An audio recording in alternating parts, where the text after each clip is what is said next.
I don't know if I'll be able to get it in the blue books. I love so many of these now. Yeah. When just like You're going to try and get the challenge of trying to get a mention of a HCV driver. blurring is occurring. You need like merch with it. Oh, he's great, isn't he? Thank you for supporting our channel. Thank you for supporting Wizan. Please like, subscribe, comment, and hit the notification bell for any future videos. Tom, welcome back. And back from Thailand, Cambodia, Laos. You are now probably the second biggest taxi driver on YouTube because Ollie is coming for you. He's coming for me. Isn't it good, Ollie? Don't want to be hypocritical, but I am not a massive watcher of YouTube.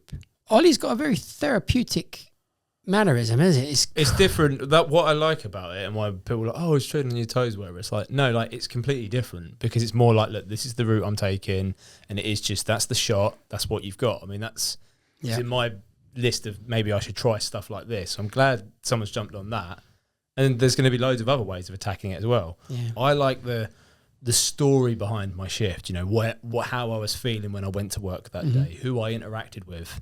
That's kind of what I want to try and get across in my videos. But obviously his is more, like you say, it's that therapeutic nature. It's the drive itself. Yes. Yeah, I mean, people who are going to pass out, they want to see what it is that they're going to be doing. But didn't you get some problems from TfL for that kind of filming? Yeah. So I got, basically, there was a couple of us on YouTube at the time that were doing it. I think I was just being a bit silly by putting like GoPros everywhere on the cab and, you know, not quite knowing where the law is on this sort of thing. But I did get some clarification through my union. They went to a few high ups at TfL and just kind of said, look, what's the sort of viability of this? And it was mainly that it needed to be TfL approved CCTV. The TfL didn't come back and say, oh, you can do it, but it's got to be this XYZ. It was more like they just kind of threw like the policy book at you, which is basically like when you're working, any form of CCTV needs to be TfL approved, which technically means it has to be a dash camera. So everything has to be dash camera only, basically. And that's the reason why I found out that every TfL approved dash camera has a lock on it, because it's all to do with GDPR and data. Even though the data is just filming the streets directly in front of you, that's technically data that you as a driver hold. Yeah. Technically, every driver who has a dash camera needs an ICO license. Because they're not allowed to collect it's a information. business. It's not like a personal property or anything like that. Yes. And you hold data. I was going to say, it's not like just someone holding their phone, is it, in the street? No. You're doing it as a profession. Yes. What you're doing. Not the videoing, but you're acting as a professional. And even though that dash camera is only looking out the front there, and it's basically the data is insignificant, it technically you still hold data on it. Someone could nick that out there if there was. Yeah. Anyway, so I went down that, and so I'm still kind of fearful every time I put a video up. So do you think Ollie can get into trouble for his style of video? I think this is the thing. If you go through, it's like anything we do as taxi drivers. If you look hard enough into the literature of it, any one of us could lose our livelihood because of one thing that we do. Yeah. Especially now. I mean, they like seem the to have gone example crazy. of that Jen, I think Paul mentioned, was who knocked over a moped and then did the right thing by reporting it. That was you, David. They reversed out. It wasn't me. That was one of Paul's drivers, wasn't it? Yeah, reversed out. I always imagine it being Fleet Street he's reversing out onto. I don't know why I saw that as well. Yeah. Did you? Wasn't he Salisbury Court or Salisbury Square? Maybe that's why we've imagined. So somewhere we've picked up a piece of information that says he's reversing out onto Fleet Street, and I am picturing Dorset Rise. He's just turning around into a side street. Might be in Salisbury Square. There's not much of a square left. No, been there lately. It's a massive building site. He pulled into a street and it was blocked by a vehicle, so he couldn't get through the street. So he had to reverse out. So it was a one-way street. So he is coming technically reversing out of a one-way street. Clipped the bike. Could have driven off. Stood it up. Yeah, that was But outrageous. that's what I mean, though. But, like, I mean, I'm just super paranoid with basically anything I do in the cab, anything I do on YouTube. It's the reason why I try and make such a variety of videos. It's because if I would just make one type of video, and that's kind of all my income and activities on YouTube is related to that, and it gets pulled, I'm screwed, basically. Which is annoying because you feel like you're doing a favourable thing, but someone comes down and you're like, well, actually, you're holding images of people, you know, that person wasn't blurred, XYZ. So, and annoying. It would be great if there was actually a representative there who turned around and said, right, you are doing a good job, or you're not doing a good job. Can you do it more like this? But no, they're very. As we all know, it's very woke. Yeah, woke, Dave. Yeah, we go for woke. TfL is woke. I think it's like the DMV. Like, I imagine what the DMV is like in America or something. Computer says no. Yeah, I think anything official now has gone that way. They're all scared of the shadow, aren't they? Yeah, but the world has gone bananas in the sense that the people that have slowly been given all the jobs are of a certain genre. Yeah. They seem to be, especially government jobs, government positions. We said this about TfL, though. I mean, I always said, well, the people that adjudicate over drivers and give them a 3-month suspension or a month suspension, are they Cab drivers. qualified? Yeah. I.e., have they done the knowledge? Because otherwise they're unqualified to adjudicate. You wouldn't have a bus driver adjudicate over a bricklayer's job. No. But we're in the position and have unqualified people who've never been a cab driver, never done the knowledge, adjudicating as if they know. All they're doing is reading the book and enforcing it as hard, as harsh as they like. And that's not, I don't think it's a good position to be in. You can cut that out. Cut it out. We digress. Yeah, we leave it in. Ollie's coming in tomorrow. We're gonna give him some exposure, even though he gets more views than us in a day than we do in a week. Man. And it's something you two could do. It's anyone else could put it in the comments as well. 3 tips for doing the knowledge. Maybe doing blue books or anything. Tips for doing the blue book. Yeah, anything. Just not a whole load of them. We don't need. Why would you do the runs with the points at the same time, first of all? What's the benefit? Well, I did hear on some video, I don't know where it was, they said that it saves you going back over it. But that's the benefit of doing it again, because you need to go back for more visual. Okay, the more times you go down a road, like your own road, you know it like the back of your hand. I'll give you an example.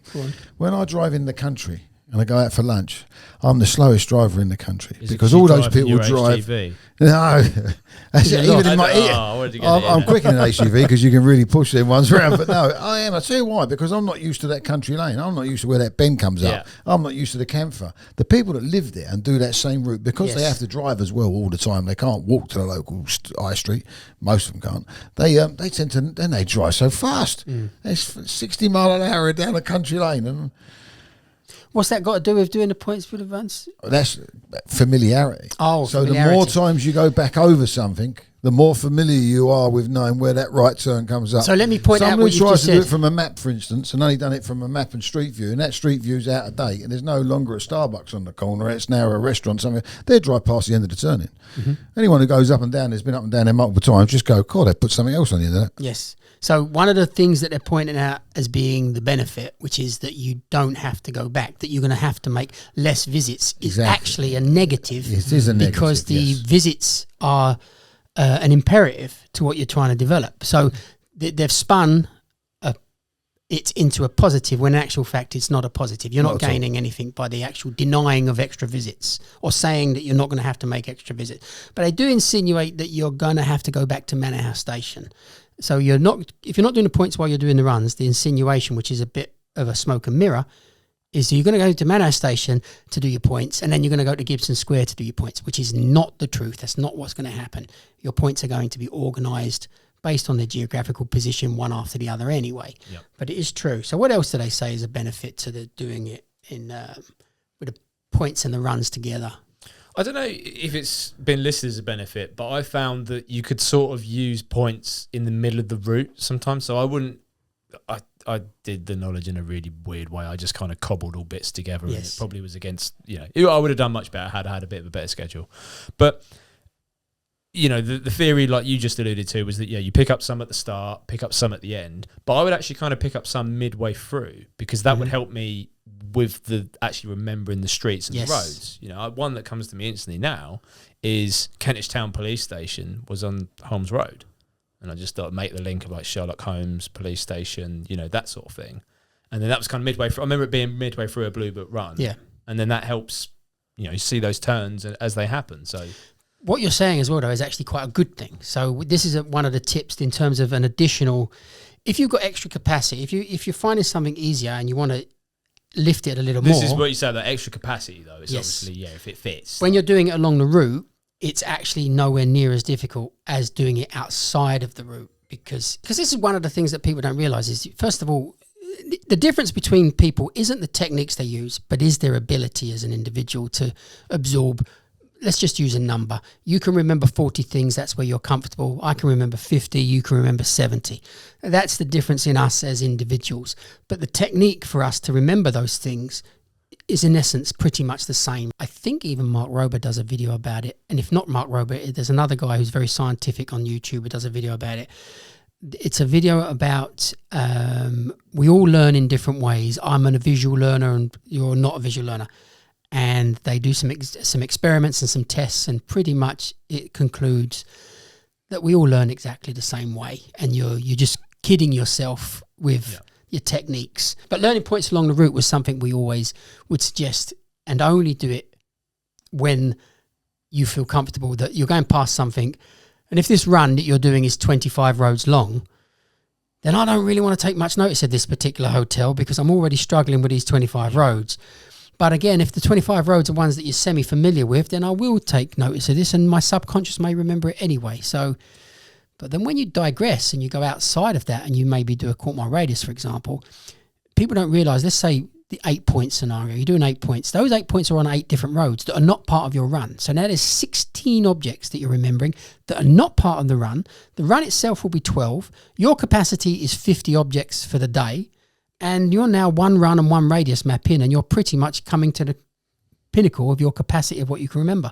So yeah, having to link those points into like the start of the run, because if you've only just started doing blue books, like that's going to be marooned like out in this quarter-mile dumbbell or whatever, like doing nothing. You've then got to link that in somehow. So if it's already on the run or on the route, that you haven't got to really process that much more. If it's already quite a visual point like a police station, you're not really going to forget that. No, yeah. But and generally, like you say, police stations, it is good to, it's fairly easy to pick up stuff that's along that capacity, that size of visual point. stuff. Yes. Yeah.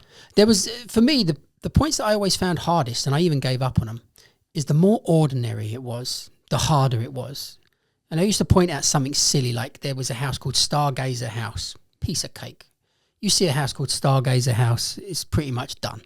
You see a house called John House, and you suddenly think, or London House, which was difficult because there was, I think, 5 or 6 London houses. Did you ever point at London House?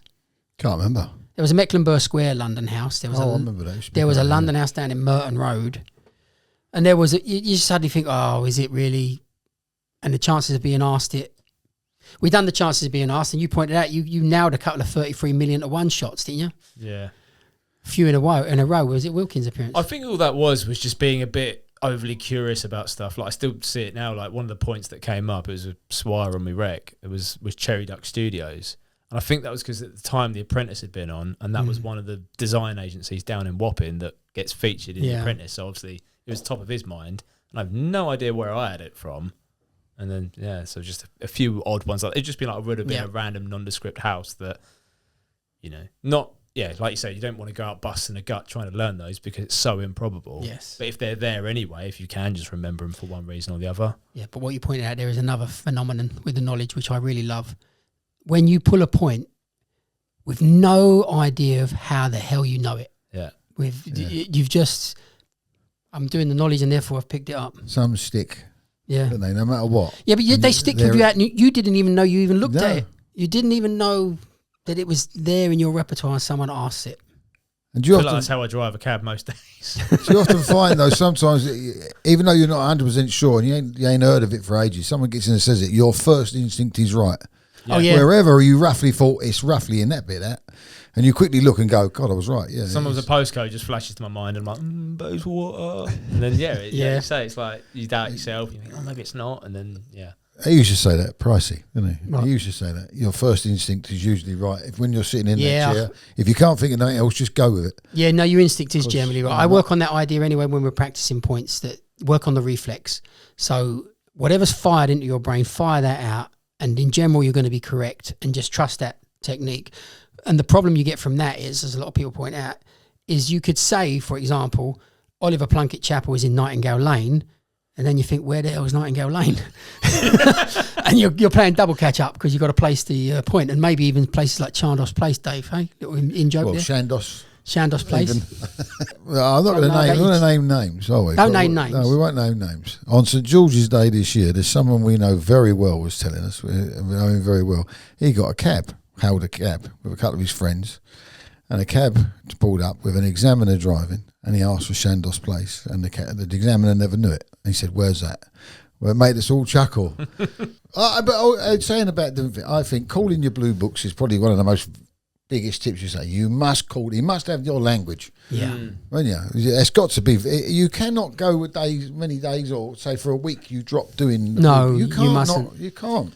There's so many other benefits to it as well, and one of them is just how the words roll out of your mouth. Yes. How well you can recall. Because even if it is in your brain, if you can't enunciate the words properly, that's part of the appearance. You've got to be able to get it out. Yeah. So if it's a particularly, I don't know, if it's like a street name that's difficult to pronounce or you find it difficult, guess what? It's a hell of a lot more difficult in the chair when you've got stress against you and you're thinking, how do I pronounce it? Oh, no.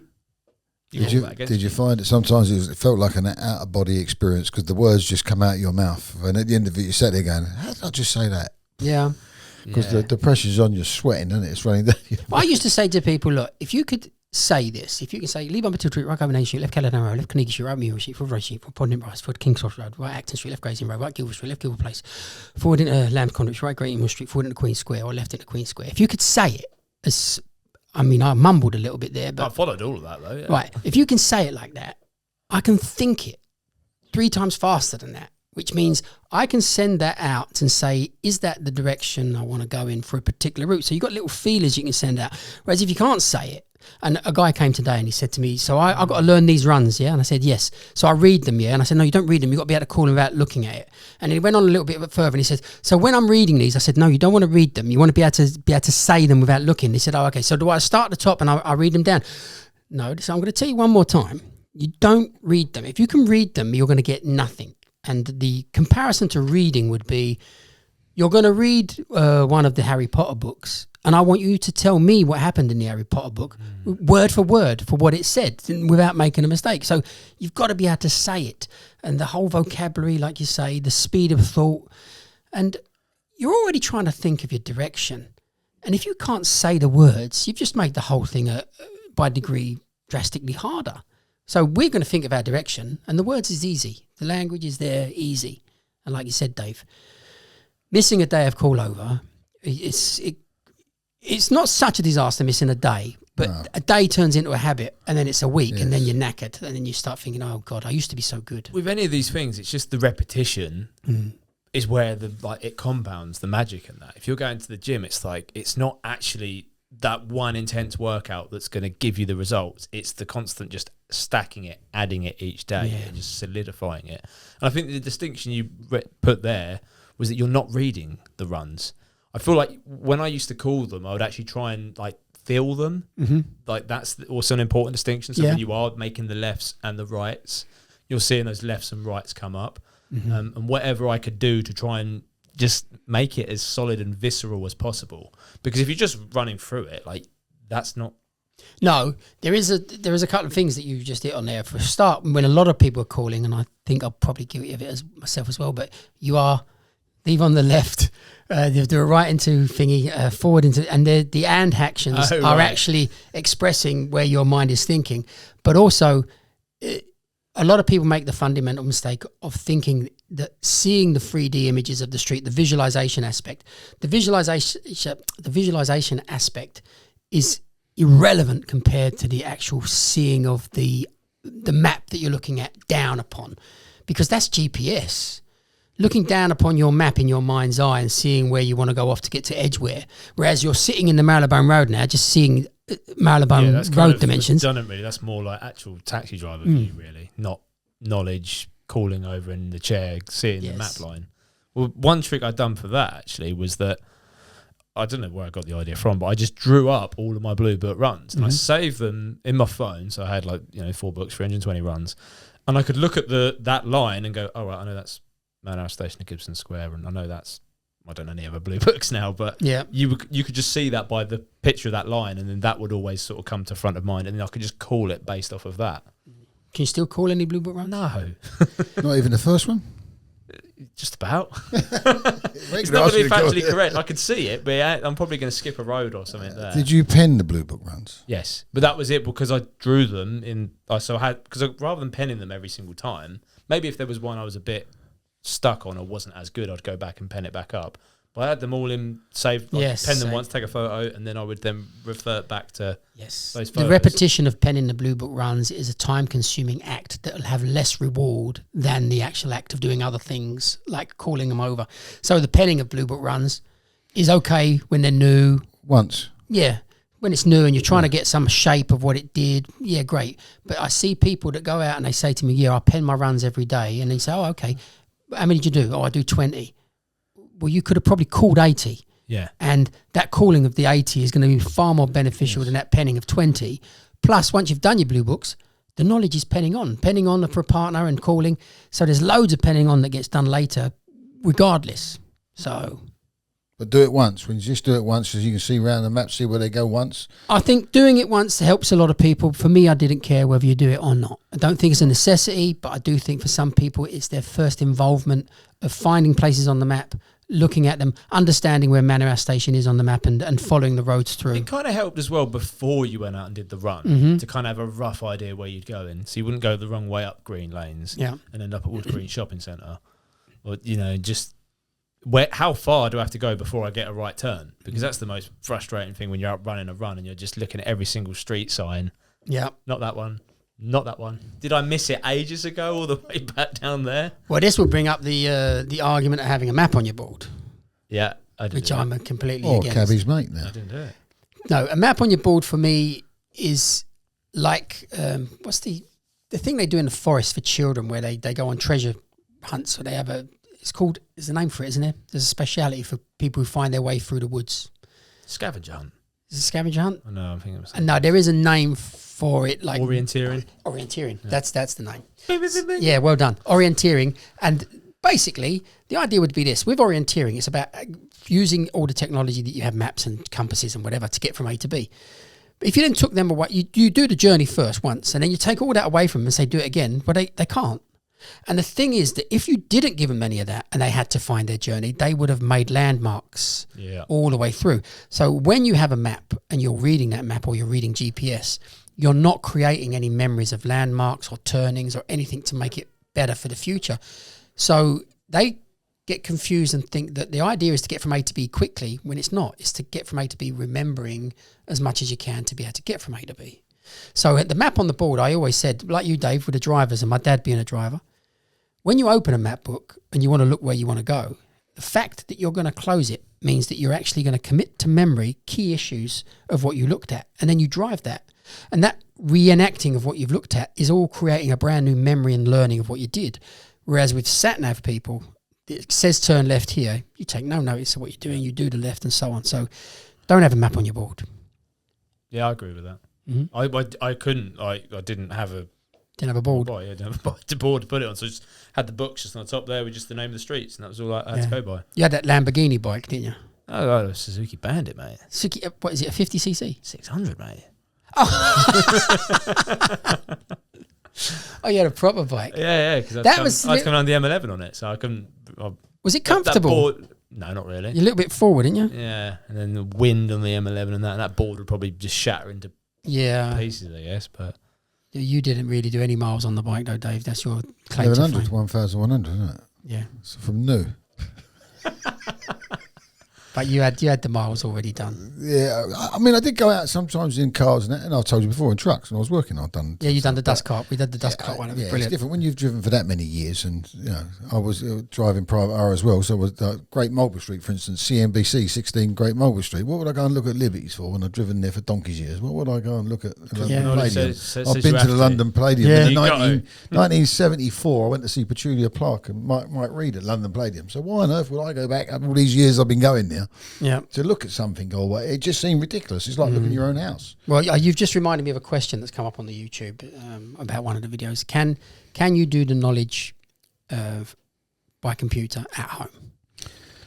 Well, I reckon you could do it and you could pass, but I don't think you're a very good cab driver because you just wouldn't be able to do it. And that's the whole point of the visuals and the multiple times of being out. I mean, I keep saying to James now, I go, get up, call your books, go through some points, get out there in the streets, and do some more points. I think he's got a few missing pieces to do. Go and get out there. Then come to school on the way home and make a day of it. Do it like a job. Yeah. But the mixture of the map, the language, which is the blue books, the map in your head and the visual. When you get out, you'll be able to transfer that into driving, won't you? Yes. Because that then becomes like, when you're just anywhere in London, what is the relationship from where you are right now to what's over there? Which direction am I heading in? Yes. You can't get that without all those other bits that you just touched upon. And it's an association. You won't never get that with Street View, of course. No, and that's what I'm going to agree with you that I think you can do it, but it's certainly going to be harder and less efficient, and the overall achievement of what you've done is, I imagine you're going to drive out there and think, I have no idea where I am. Yeah. I can look at, I know you played that geographical game. GeoGuessr. If you did that for London streets, we'd all have a fairly good shot, but some places that are even obvious, you might be a picture of Sloane Street and you think, because the way it curves, or the date of when it was taken, you're like, I don't really like it. Yeah, and then they say it's Sloane Street. You think, oh, yeah. So it's not so easy. And I also feel this visual memory idea as well, where you say, you have to visually see the streets. We don't see anything true. This is an imaginary thing. If I ask you to tell me right now, for example, what do we see in Oxford Street, I can't describe to you what I'm seeing. It's a magical representation of my Oxford Street. Yep. It's not a picture or a photograph or anything like that. But when you're there, isn't it 3D? When you're there, it's 3D. You're in the thing. Right. But we know where we are. When you're there is a different, completely. If you haven't done anything, and our Street View is great, I think it's great for revision. I.e., you've been there before, and it may have faded a little bit. I know the point, I'm not sure. And you look at it and go, "Oh, yeah, I remember being there," because you've revised it, but you still got to have gone there. Yeah, you might be able to with some points, and the only ways I would do it with some points is if, say, I'd done 5 points in one street and I knew that street well, and there's a new restaurant, I wouldn't go back to look at that new restaurant. Yeah, no, because I know it's between 2 points. I know, okay, it's between those points. I know exactly, and it's just we can do that now all day long ourselves. Because if there's a new restaurant in Greek Street and we look it up on Google Street, if we can make the mental association with that, that's perfect for us. We don't need to go and look at that. We've been there plenty. If you're confident enough that that's definitely where it is, because at the end of the day, when you communicate that to an examiner, the examiner's not seeing your view of how it looks in your head. No. They're just seeing your confidence and interpretation of where it is in your head. Yeah. Have you cheated ever on points in an appearance? Well, my rec, so Mr Swires, asked me Starbucks headquarters, because at the time he was doing the whole ask, and I see your eyes like. Well, I'm going to guess. I don't know Starbucks headquarters, but it wasn't Buckingham Palace Road, was it? Chiswick High Road. Nowhere near it, was I? I had no idea where it was. The reason I knew it was Chiswick High Road, he was doing the probing of like, where you working, what you doing, and I was like, oh, well, Starbucks. Oh, great. Oh, it gives me a whole spiel of like how Starbucks was founded, and it went down a tangent about Frasier, because that was based in Seattle, where Starbucks was founded. Anyway. He's like, statement from Starbucks headquarters. And I'm like, the only resemblance I have of it was there was a business card that when I worked at Starbucks, it said Chiswick High Road. It was a really high number. So I'm like, well, it's down that end of Chiswick High Road somewhere. And when I left it, I'm like, well, it's either going to be on the north or the south. I'm going to guess it's on the, if you're going out of London, it'd be on the right. If you're coming into London, it'd be on the left. Yeah, on the north side. Yeah, because on the left was empty if you went out of London. On the left is nothing. There's like, and I just thought, leave on left Chiswick High Road, And banged it. So you didn't have no idea where it was. No, I was in that, I was up for me rec. I'd already had a few good scores behind me. I'd done a few good runs before that. I think you got impressed with some of the other points. I was like, I'm having this, Yeah. And I think he kind of maybe conceded. I don't know. It's a good pull. Have you done any?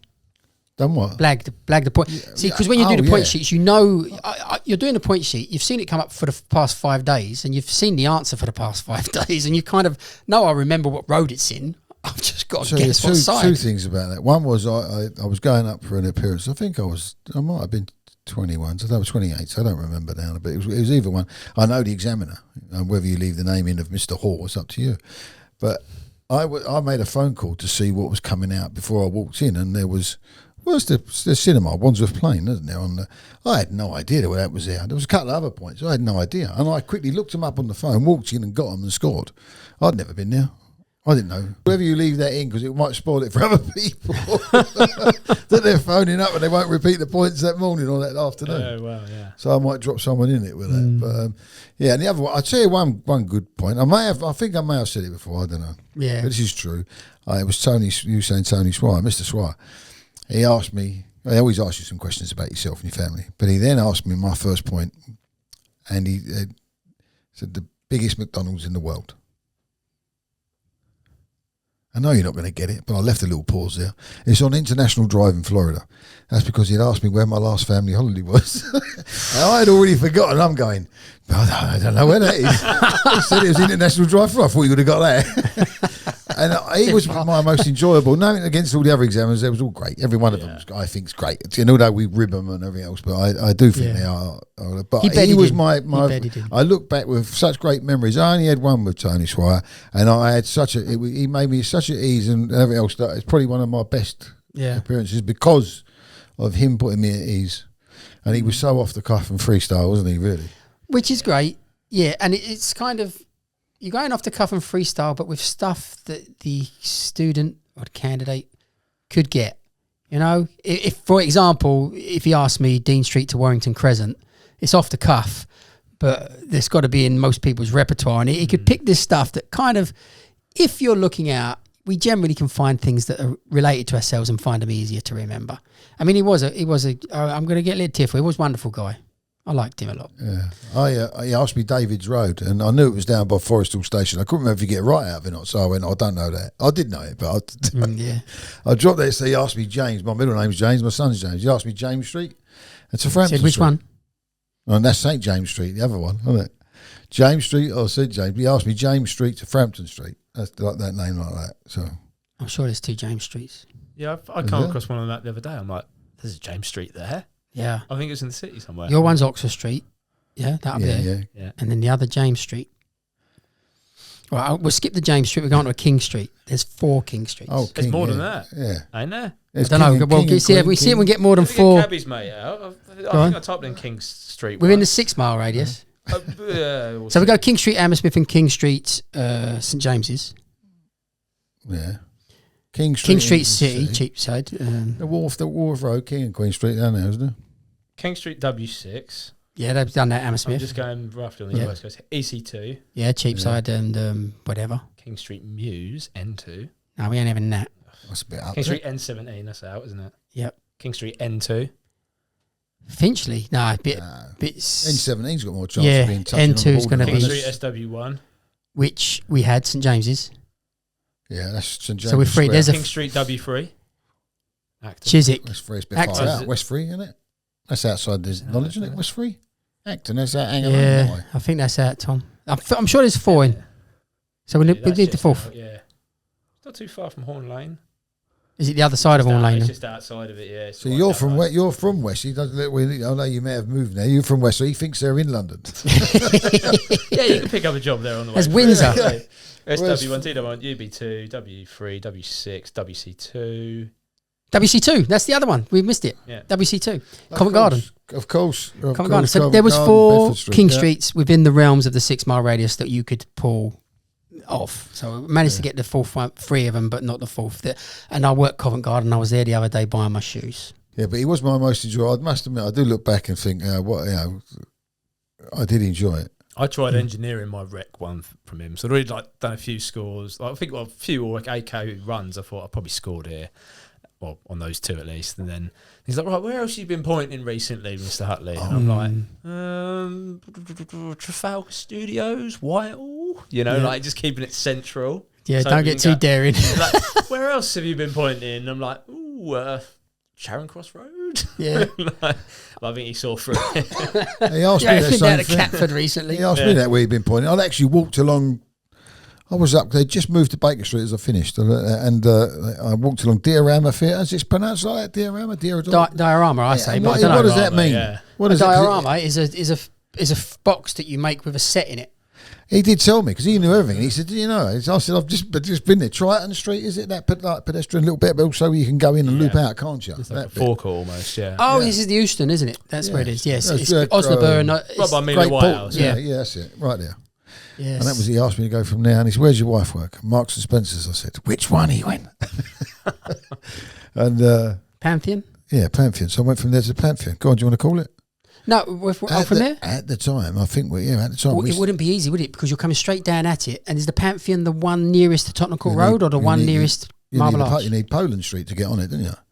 So you've got to come up and do a left out of Poland to be on the Marks and You could use Spencer's. something simple like Great Marlborough, couldn't you? And come left. Oh, up you're there. talking again. You're going Left back to and left 30 get years. on I it. didn't need to do that. We But come along no, Oxford we Street, could- sit down and right. No. But Now you got if you Ireland. did that, we do Great Portland left, which we could do at the time. It was Hill Street, Hill Place. Yes, Ramillies. Ramleys, left Great Marlborough, left Poland. But you can't do that now. It's shut, No, isn't it? shut.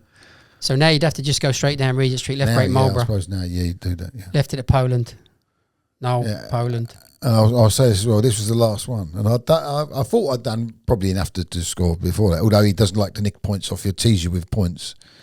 And just as I went to go, he went, "How are you setting that down?" And I said, "I'm going to use Poland Street." He went, "Carry on." And I look back now and think he thought that he didn't want me to go to like Park Street right and set down on Oxford Street, so down that end. He didn't want me to mess it up. And fair play that he was just checking the last, and he let me run. He went, "Hey, you're good enough to be a cab driver. Out you get." And What, you gave you your wreck? no, I was. What was I then? Oh, you're good enough to be a cab driver. First 56. There's your... Get your coat. I think it was a written exam. No, I can't remember now. It wasn't. No, Chanel's was my wreck, wasn't it? When he first came, he was very city orientated, and we've named Swire Junction after him, that kind of area there, and that was the reason that we chose that. Is just in that little bit on the left hand side of Cannon Street. There's a dozen roads in there that all go nowhere, do nothing, contain insurance companies and banks, and that was his little thing. And they were a little bit irritating, the points in there. You had the little roads to get in, the little roads to get out. Then he used to ask livery halls and things like that, and that's quite important to this. Yeah, I like the livery halls, but how many times have you dropped off at one? No. And every time I've obviously been in the company, they go in the livery halls, and the event flyer comes through, and I'm like, Square, where's that? Barber Surgeons Hall. Yeah. Oh dear. Yes, do some tests on that then. Stationers all. Well, who are you testing? Me? I'll test you. Look at me. Well, we done them. Did the rambles we added to them Yeah, as well, we didn't done we? And them. put more spins on them in the end. But then they shut streets, didn't they? And they moved, didn't they? They moved. I think Carmen's was one that used to move, and Plumbers used to move. So it used to be, it would share a hall. Yeah, like Insurers Hall was shared with firefighters, which still is, yeah. Oh, those were But the embassies was great as well. The embassies were great. We could do all the spins on the embassies, Yes. couldn't you? I really liked those couple of categories and thought they weren't super difficult. They were interesting to learn. I liked embassies. Some people really struggle with them, but I think if you've got any perception of the world, it's nice to get. Oh, that was one that Swire gave me on my rec. He goes, "Oh, you been on holiday anywhere this year?" And I thought, as soon as I give him the destination, he's going to go, "Have they got an embassy in London?" And I said, "Yeah, Dominican Republic, sir." He's like, "Have they got an embassy in London?" "Yes, they have. Collingham Place." He's like, "All right, then let's go." Yes. Yeah. But you made me think of Great Russell Street with that one. I know that's there, but the Great Russell Street has an embassy, or had an embassy that's linked to the Dominican Republic. Or am I thinking of the Dominion Theatre just around the corner? I think you might be. Yeah. No, I'll tell you what was there. Wasn't there one near there, the Barbadian embassy or something like that? It might be. I haven't looked at them for a few years now. I've now remembered another one, the Caribbean, Eastern Caribbean states, or whatever it's called. That's down at Kensington. It is. Kensington Court. It is. Well done, son. So I get a point for that. You do get a point for that one. But what is it? I am right. It's Barbados High Commission in Great Russell. It is. So we're getting the whole of the West Indies done here in the embassies. I would do them. I would, if I was doing the knowledge now, and I would do them. Because you know why? It's fun. And if you can take away the mundane, because it does get people down when they just keep going and they don't get a score. If you take away, go out and have some fun. And one day you'll be driving along, it'll be in the back of your brain, you'll have a conversation with a passenger and you go, "Oh yeah, that's the da-da-da-da." And then you just go down a whole web of it and you think, "Oh, I'm glad I pointed that all those years ago." Trinidad and Tobago. There's about 4 though in Kensington, called 4 or 5. Wasn't there was a set of them as you went down. One round the corner. Yeah, I can't remember. Once you get to Victoria Road, you get your one where you just been, Vietnam, Victoria Road. Yeah. But the Trinidad and Tobago was part of the 3 T's, which is the Turkish Trinidad Tobago is Belgrave Square. It is. The way to remember. Yeah. It's more than that in Belgrave. Oh, everyone's right Syrian. around, there was 3 S's and a P. Portugal Spanish, was on the present. Spanish, German, West German, now German. I mean, that was Embassy Central, wasn't it?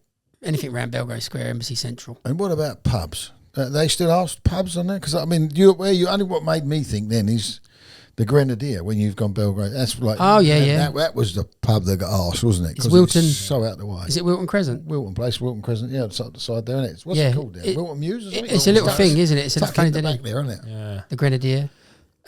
Back when I first started, picture and pianos didn't exist, and then they started to open. Are they gone? Isn't they, picture and piano? Yeah, that's sort of... disappeared. I can hear it, but I don't... Yeah, no. So Picture and Piano was a chain of pubs that quickly took over, I think along the lines of Wetherspoons, so it might be all of them might be Wetherspoons now. And it was Picture and Piano to Picture and Piano to Picture and Piano to Picture and Piano. Yeah. And it was like, bloody hell, there's about 15 of them. They're all in different postcodes. That kind of annoyed me. I don't like learning the same name. Well, I had that with appearance of Mr Patel. He goes, Burger and Lobster. I didn't ask him which one. Same idea, yeah. And I only knew one. It was on, I think, Bolton Street at the time. Or it might have been Clarges Street. And I went, Clarges Street. And he went, no. Next point. Not the one I'm thinking of. I think technically he's supposed to give the postcode now.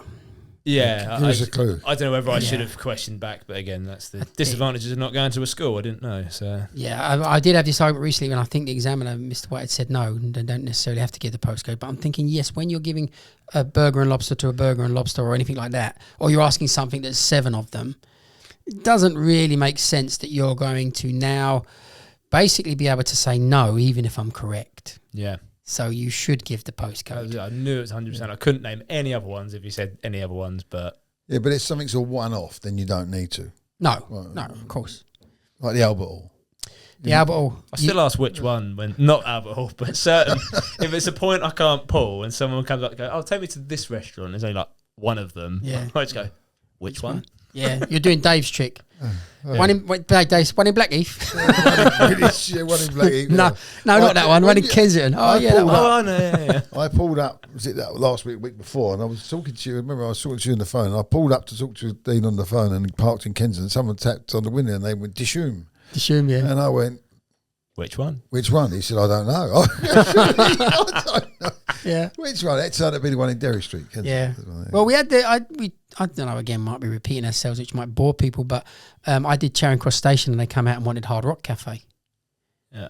And no problem, I've done it. Go to as I'm going up Piccadilly now, I turn off into Bolton Street or whatever it was, and Brick Street, Down Street, and coming along the back to come down again to do a left onto Piccadilly to be on my left. But as I'm turning off, they said, where are you going? I said, Hard Rock Cafe, it's just up here. This is not where the Hard Rock Cafe is. And I get them, put up and said, look, it's Hard Rock Cafe.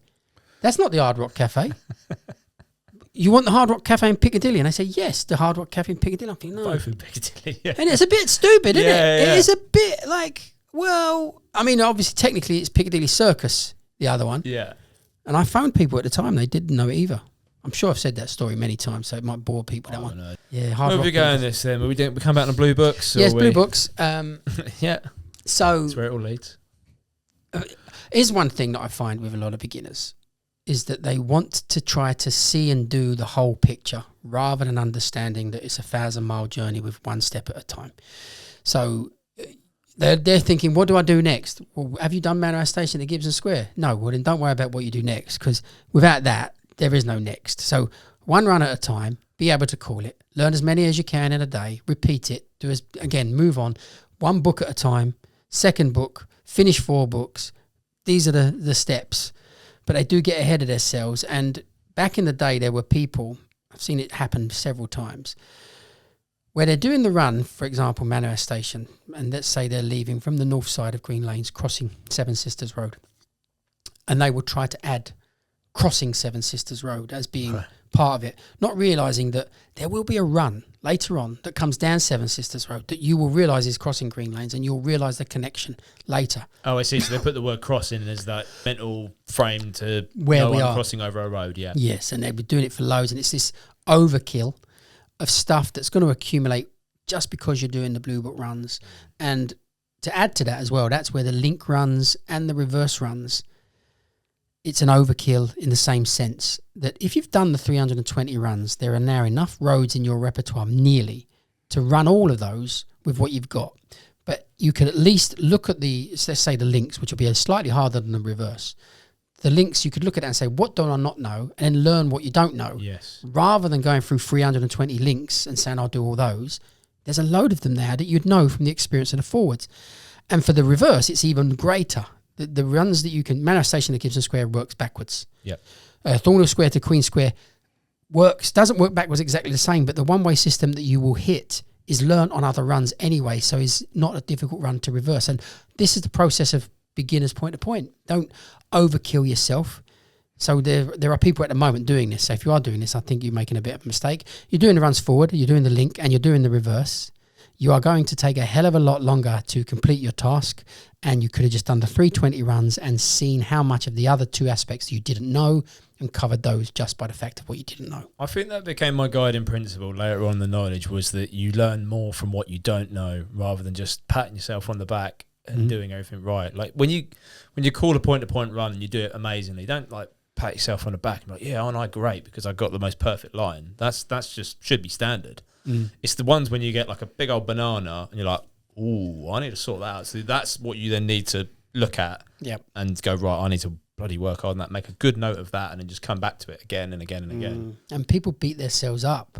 It always amazed me. They beat themselves up over the wrong answer. But yeah, I completely agree with what you said. That's where the fault lies. Yeah. It's like going to the dentist and like, you know, they're going to find the tooth that hurts, and that's where they've got to focus their attention on it. No point looking at all the other teeth that are all perfectly fine. Yeah. And I don't know if I said this before, but I made a mistake with a run that went to Harvey Nichols from Clapham Common. So it was maybe Clapham South Station. So from there to Clapham South Station, it's straight up over Chelsea Bridge. But I went all the way up Clapham to Elephant and Castle, came back across Westminster Bridge into Knightsbridge and done a left on the corner of Sloane Street and Knightsbridge to get to Harvey Nichols. And it makes this shape of a number 7. And it's brilliant compass. I've got this number 7 shape of where you're going up there and then come across there. And I obviously see Chelsea Bridge.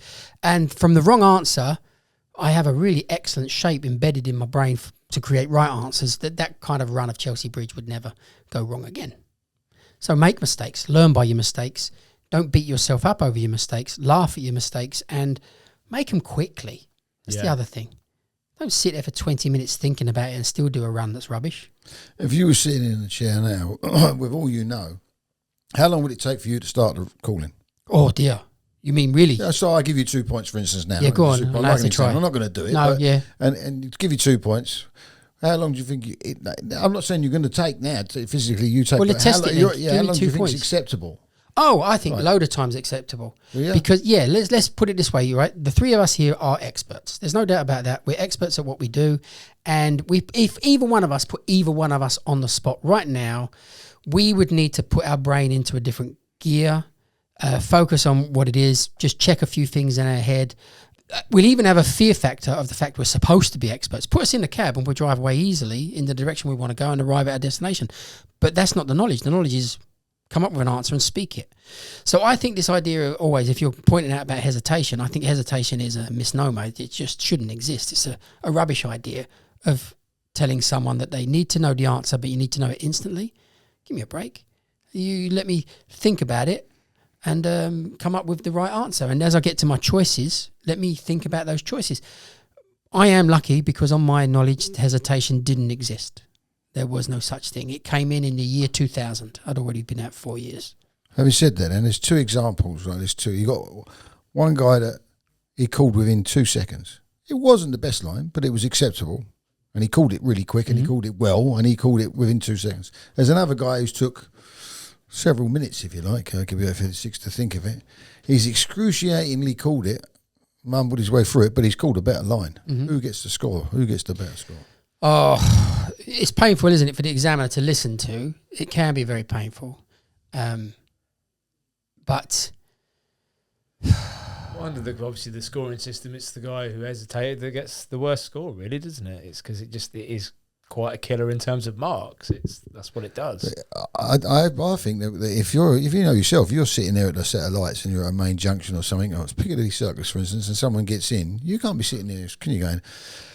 You've got to have that direction to be able to go. Oh yeah, we have that initial direction. You've got to be able to go, and that's the thing. I think that's why the hesitation. They're going. Would you be hesitating? The lights are green. Which way are you going to go? We're not going to hesitate over that. I mean, if any question you ask any of us here, we instantly know roughly the direction we want to go in. So the first road that we leave by is probably, we could say instantly. But because we're now in a chair rather than on the road, we're not seeing the emerging options as best as we are on the road. When we're on the road, we know exactly what that one's going to do, and it ain't what I need, but this is what I need. But in your mind's eye now, you've got to project that and come up with those solutions. And in general, we come up with them quickly because it's a line that we have practiced, nailed it before, have a memory of it, so we know we're going to repeat it. Anybody figuring out a brand new line on the fly in an appearance is going to hesitate. I didn't realise. I mean, are you insinuating that me having a break before answering the question is hesitation? Yeah. Because I didn't, whole knowledge, I didn't even realise that was a thing. I'll be completely honest. Every question I did on the knowledge, I spent at least a minimum of probably 30 seconds or so thinking it through. Yeah. And then I'd call, but then when I'd call, it'd be fluent. Like it wouldn't, there wouldn't be any sort of stopping, or at least from my knowledge, I wouldn't try and stop it'd be quite fluent from that point onwards. Did you have hesitation marks on the? I did, like with the usual stuff, like when Mr. Thomas would mark hesitation. Yeah, like, everyone got that. Yeah. But he even said, as soon as you walk in, he's got 2 points of hesitation. It's like, why? But no, I didn't. I always assumed that hesitation was going mid calling, and I probably did do that to a degree. That's probably natural. But I would kind of sit about 30 seconds or so, think of a good option. Like I'd maybe come up with a good option in like 20 seconds or so, and then maybe just have a few more seconds to think, can I get this a little bit tighter? Then I'd go for it. And that never really caused any bother or issue for me. So yeah. I didn't even realise this. It counted into... As you said, you didn't go to a school. Did you call over anyone? Have a call over I had partner? a call over partner, yeah. I never went to Only school. one? So me and you both never You went didn't to go to school. Wizan Knowledge School? No. It was just me and my brother. And the thing is about going to a school, there are major advantages, especially if you don't know what you're doing. But I was coming from a line of cab driver friends, and we all kind of had the idea of what we was supposed to be doing. So if you know the disciplines and what you're trying to achieve, a lot of people who are not going to a school really have no idea what they're trying to achieve. They have no idea of the standards of others, which is a very important thing. When you see somebody, for instance, calling Blue Book fluently, you instantly aspire to call Blue Book fluently. Yeah. But if you're not doing that, you think everybody's calling it a little bit ropey. And when you're doing point to point, you sit down with any of us in the heyday, and it's a question we've practiced before, then obviously it gets flied out. That's done. Let's do the next one.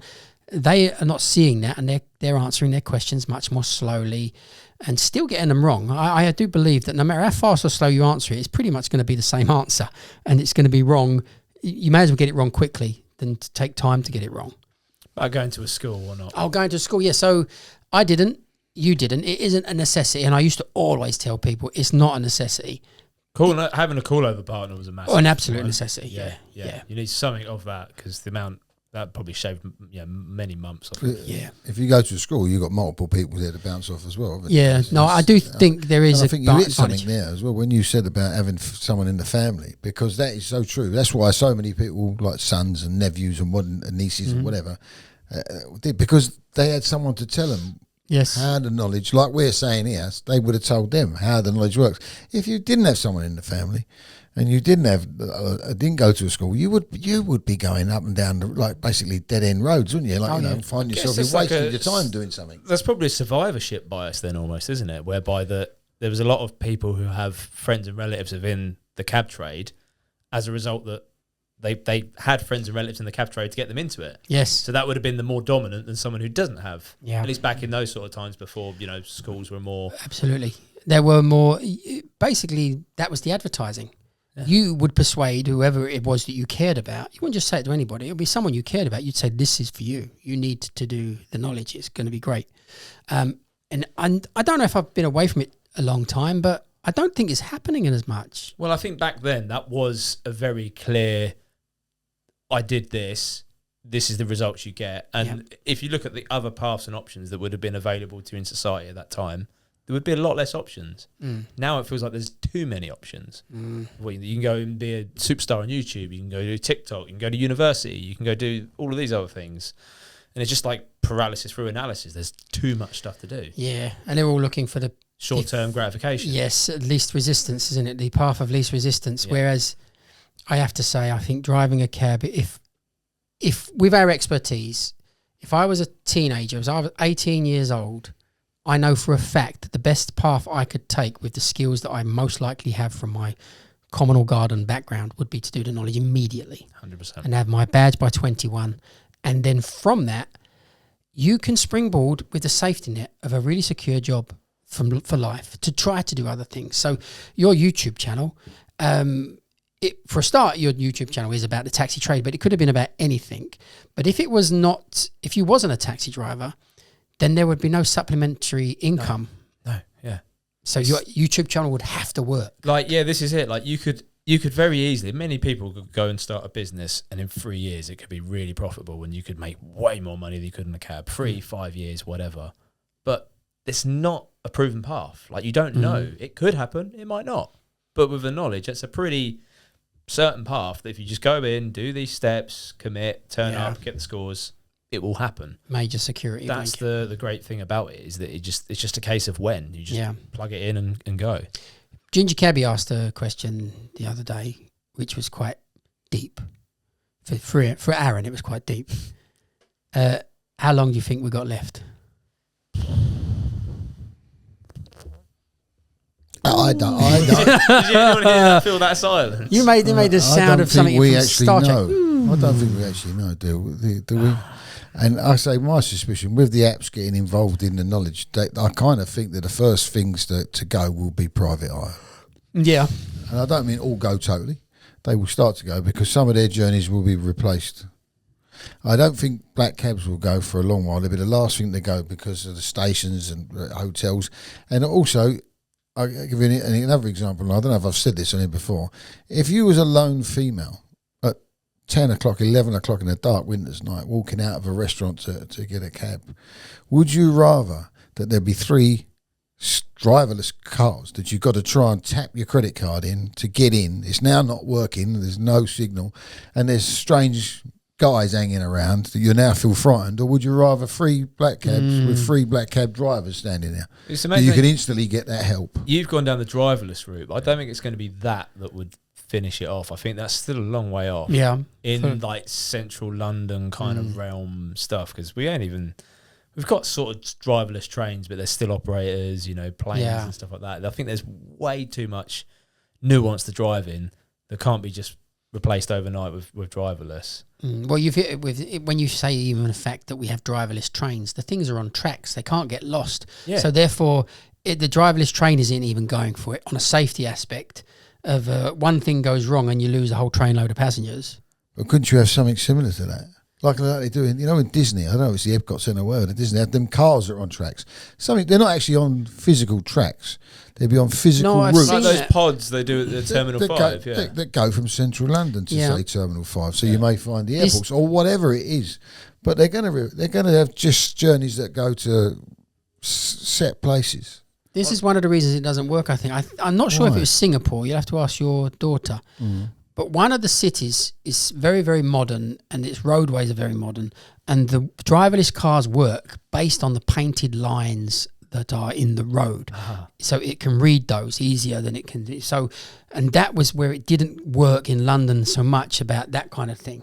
Does that make sense? Well, that's going to be an interesting business to invest in, like line painting businesses. You know what I mean? Because they actually said this, like apparently with some of the Tesla employees, Elon Musk was getting really pissed off that like one of their driverless cars was like failing in a certain part of LA where they were testing the cars. And he was like, fix it, the problem, fix it. And the engineers are like, well, we can't because of this. He's like, well, fix it. And the only way the engineers could get around it is they literally went to the place where there was badly painted lines. So just repainted them, and then the car didn't make the same mistake after that. Yeah, see. But also, couldn't they put something in the road or in the paint that I thought that was what it was. I was thinking that there was something special. It could be even a colour. I mean, so there could be like a UV that it reads. So you could have a set journey from a set place in central London to a set place. It wouldn't even need to be a set journey, would it? Because the lines could go off anywhere and it would be following a painted track. They're not going to have them everywhere like a black cab does at every hotel, everything. They're going to start off by having those at an A to B thing, aren't they? So from one station to another maybe, or whatever, I don't know, to the airport, which I kind of think would be the problem that's going to kill us off, though. I think. What do you think's going to kill us off? Well, someone said, I remember a cab driver saying years ago, just when you're ranking at King's Cross, look at the opposite side of the street, so you're right. and you see that whole parking bay that's just full of Ubers there like that. That's kind of what could do it. You know, Uber's having more and more bays where they can pick up from. And they're not supposed to be there. It's a 2-minute thing, but exactly. But it's effectively a rank. Yeah, they're not policed. Yeah. Well, the thing is that isn't killing us off in the sense because Uber is now becoming too expensive. Their drivers are now very, very quick turnover because they're not earning the money. Uber's taking up to 50% of the fare from the drivers. So the reason, as we pointed out with Free Now and Addison Lee are trying to invest into the taxi side of it, is because they get some better retention on the drivers that are doing their circuits are on it because they're being funded to do the knowledge, so they stay. Whereas the drivers have got a quick turnover. They're coming in to drive for free now and then thinking, I ain't doing this, and then they're sodding off again. So it seems that many of the regulations that have come in, such as VAT and stuff like that, has really, the private PHV market, it's very sad because it would be better off now if it went back to what it was with minicab offices. Minicab offices. Radio circuit. They could have their own app per office, and you would know your local company is your local app rather than a local phone number is what we had, and go from there. And that feels like the sort of like demand for areas of London that obviously black cabs just aren't going to be able to cover. Yeah, and now we're all doing the same area. So what do you do? We used to hear there was 3 or 4 minicab offices. Now there's none. So, and the Uber and whatever, they're covering Canary Wharf and trying to cover all the big places that we do. If you was to start the knowledge today, knowing what you know now, what would be the 3 things that are vital for someone to do? Speak to someone who's done it before. Mm-hmm. Who's done it in a good time. Yes. It actually would be the key factor. That's like just a good hack for anything in life. Yes. Don't speak to someone who took 9 years to do the knowledge. Don't speak to a fat person if you want to get in a good shape. Don't speak to a broke person if you want to get rich. Yeah. Like, speak to someone who's done it before. Yeah. Good tip. That's a good tip. Dean, come give us a tip. A tip. Remember that it's a marathon in a sense, and don't try and think too far ahead. Look at the one job at hand. Can you learn Manor House Station at Gibson Square? If you can't learn Manor House Station at Gibson Square, then don't worry about it, because there it is. People try to get ahead of themselves. They want it all. One step at a time. My one would be join a school. Knowledge point. Whizzam preferably, but listen, if you're going to do that, I'd rather you did the knowledge than didn't do it. So yeah, knowledge point as well. So it's just a different way of doing it, that's all. But yeah, just join a school, because there's so much information there. As we've said, if you haven't got a lot of family, you're right. and your family may have done it 30 years ago. Yeah, they can be a bit out of date. You could be out of date. You could might not quite remember it. It may not be the same way. Or don't also try not to speak to cab drivers about it. Like, we're not speak. You can speak to them about it, but I mean, like, they can't be your call over partner. Yeah, because my knowledge is corrupted now from driving. It's not the knowledge anymore. The other final one is that you learn from your mistakes better than what you know. Absolutely. Push aside everything. Like, once you've learned it, done it. Like, you don't need to recall over easy stuff because you're not learning anything new. Yep. Yeah, this brings up the issue about points. People revise long lists of points, not realising that in that long list is Buckingham Palace, Euston Station, BBC rehearsals, Millwall Football Club, Arsenal Football Club. You've just spent 10 minutes telling yourself what you already knew, rather than progressing and expanding by revising the ones you were weak on the ones you've only just visited. These are the important ones. Spaced repetition. You just move them ones into the really, like, remind me in a year's time. They come on the point sheet. So you're going to do the point sheet today. You're going to get Paddington Station to BBC rehearsals. So you think, well, fine, I know those two, easy. So the bigger ones are on the point sheet each day. They don't need any revision whatsoever. Make sure you're revising the more obscure. And the last thing I would say as well, if you're going to do the knowledge now, and even though you say, just say for instance, you've only got 20, 30 years left in it and you're young, but you did say recently that you think it could possibly go to a financial way where you're like New York. Would that not mean then that if you did it now and in 20, 30 years, you might have something worth money that you could sell on?